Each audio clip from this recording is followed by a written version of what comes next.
Welcome back to another Football Daily XI. Today we've got a team of players once deemed losers who turned it all around to become utter legends. Goalkeeper, Keylor Navas. The goalkeeper from Central America may now be playing for one of the biggest clubs in Europe, but he was rejected continually by his local clubs for being too slight to stand between the sticks. A decade ago, footage of the keeper was sent to Barcelona, Real Madrid and Atletico, but all the Spanish sides ignored his ability. Navas's agent even claimed that Guardiola's assistant said the shot stopper would never be good enough for a big club. However, in 2014, he turned the heads of those who'd rejected him while playing in the World Cup for Costa Rica. The underdogs had a sensational tournament. With 3 clean sheets in 5 games, he caught the eye of Real Madrid, who went on to sign him for €10 million. The 2-time Champions League winner has proved his doubters wrong. The small club in Costa Rica who rejected him at 14 years old have now named their stadium after him. Defender, Victor Moses. Cheers to the Martin DK for this submission. Moses takes a defensive position in this XI, ditching his usual spot as wing-back. Before Moses was given a chance in Chelsea Blue, he had loan spells at Liverpool, Stoke City and West Ham. It was almost nailed on that he would become one of the many promising youngsters to sadly rot away in the Chelsea reserves. However, Moses actually has Arsenal to thank for his career revival. When the Gunners beat Chelsea 3-0 in the 16-17 season, Conte changed the entire Chelsea formation, and it was this that sparked Victor's evolution into a wing-back. In his new position, he became a linchpin in the league-winning side, playing 34 games out of 38. A youth teammate of Victor Moses said that he would either play in the Champions League or in Hackney Marshes, and luckily for Conte, it was the former. Defender, Mats Hummels. Shockingly, the German defender was once deemed not good enough by Bayern Munich. Although he had been at the club since he was 6 years old, the centre-back was let go by the side, who allowed him to join Bundesliga rivals Borussia Dortmund. It didn't take him long to establish himself in their first team. At just 22, he helped Dortmund grab the title with the best defensive record in Germany in 2010-11, as they ran away with the league, leaving the Bavarian club behind in 3rd place. And Bayern Munich were forced to admit their error when they bought the defender back in 2016 for over €30 million. Not the best piece of business. His form has continued to impress as he won the league in the first season back at his childhood club. Defender, Dante. A huge thank you to Ortis Lelo21 who sent in this suggestion. The Brazilian defender's route into football was a tough one. He was rejected from all his local teams when he was a teenager. Even his parents told him to give up playing football, and he had to sell his PlayStation to fund trips across Brazil for footballing trials. Eventually, in 2002, at 19 years old, he got a break when Juventude added him to their books. A decade later, the central defender made his mark when he headed to Bavaria. Bayern Munich signed him for just €5 million.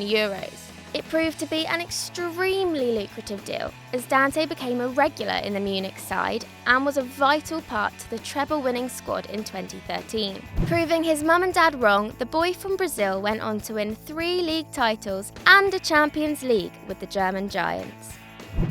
Midfield, Lucas. In defensive midfield, we have Lucas at the suggestion of Paul Irwin, 93. The Brazilian signed for Liverpool from Grêmio back in 2007. When he first joined the Merseyside club, managed by Rafa Benitez, there was stiff competition in midfield, and he found himself being judged by the lofty standards set by Alonso, Gerrard and Mascherano. Lucas struggled to gain the approval of the crowd, who continually booed him for not deserving his place in the side. However, he proved himself to be an asset for the Reds, having made 346 appearances under 5 different Liverpool managers. Over his 10-year stint at the club, Lucas hasn't just been important on the field, he was a vital part of the dressing room setup. Fluent in Portuguese, Spanish and English, many foreign players, including Coutinho, have thanked Lucas for helping them settle in the northwest of England. Famed for his strong tackling, Lucas picked up 50 yellow cards in the Premier League. And after Klopp let him leave on a free in the summer, he's now putting in hard challenges for Lazio in Serie A. Midfield, Luka Modric. It's hard to believe, but when Modric swapped North London for central Spain in 2012, La Liga fans voted him the worst signing of the season. The Real Madrid supporters were obviously oblivious to the sheer quality he'd shown in the Premier League for Tottenham. He was an acquisition into the Real side to bag 20-plus goals, and he never relied upon strength or pace. It took the Los Blancos fans a little while to start appreciating his intelligence and technical ability. Although he has never actually been a loser in the game, and more like a victim of supporter ignorance, he takes his place in this XI for his legendary status. He's been absolutely pivotal in Madrid's recent success, having won 3 Champions Leagues and a league title. Without Modric, it's unlikely Real would be playing such attractive football. And without his puppeteer playmaking abilities, Ronaldo probably wouldn't be sitting in the European 100 goals club either. Midfield, Paulinho. Another entry from you lot in the midfield diamond, thanks to Kivraj 18. The Brazilian stock fell dramatically when Pochettino took over at White Hart Lane and shipped Paulinho onto Tottenham's bench. In the 14-15 league campaign, the box-to-box midfielder played just 500 minutes. A huge slump compared to his form the previous season when he was a regular in AVB's side. Following his woeful flop, Spurs lost all hope and sold him to Hong Kong's Guangzhou. Normally, venturing into the Chinese Super League spells the demise of any footballer, but for Paulinho it was actually the start of his career turnaround. After impressing in China against the likes of Oscar and Tevez, Barcelona matched the break clause in his contract and paid 40 million to get the former flop to the new camp. Yeah, alright, he's more lukewarm than hot sensation, and he is absolutely nowhere near legend status. But he has proved his career to do a total U-turn, and that's why he's made it into this 11. Midfield, Frank Lampard. Thank you to Mr. Chicas02 for this addition into our XI. Mr. Chelsea himself takes a place in the middle of the park.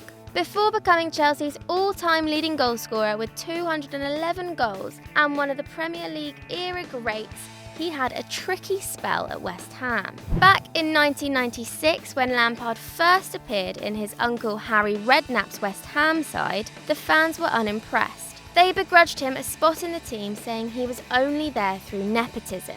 They booed, threw coins at him, and supposedly even cheered when he broke his leg. But Lampard's switch from Upton Park to Stamford Bridge proved to be a genius decision. He went from Big Fat Frank to Super Frank, as his performances for Chelsea ensured that he became a Premier League legend. With 3 league titles, 4 FA Cups and a Champions League in royal blue, Lampard has had the last laugh, with West Ham's trophy cabinet looking considerably lighter.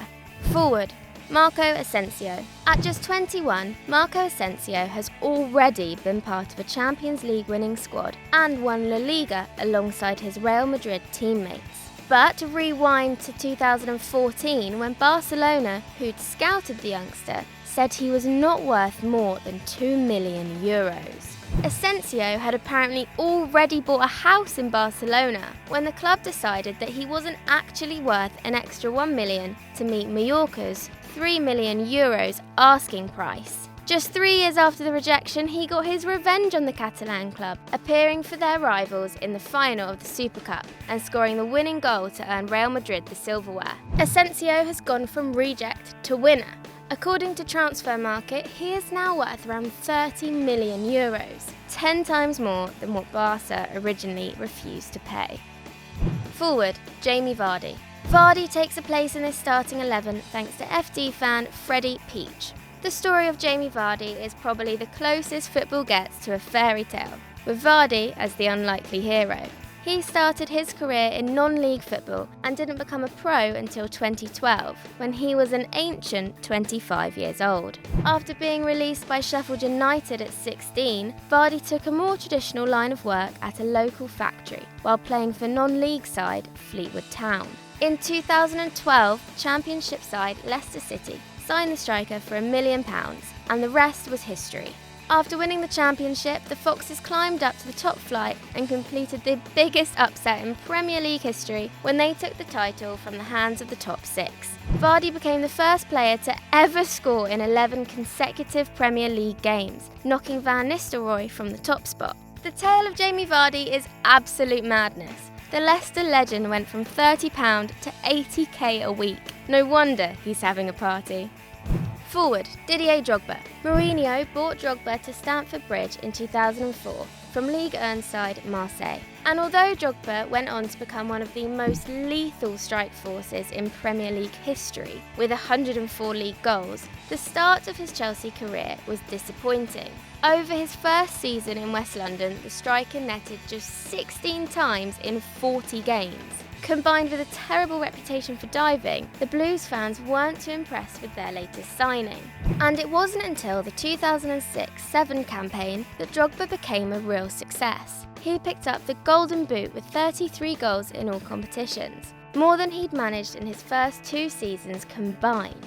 He went on to win 10 trophies with the club, and in 2012, following his epic Champions League final performance, Chelsea fans voted him the Blues' greatest ever player. Thank you for watching, and if you like that, why not click here for another great video? And don't forget to like and subscribe.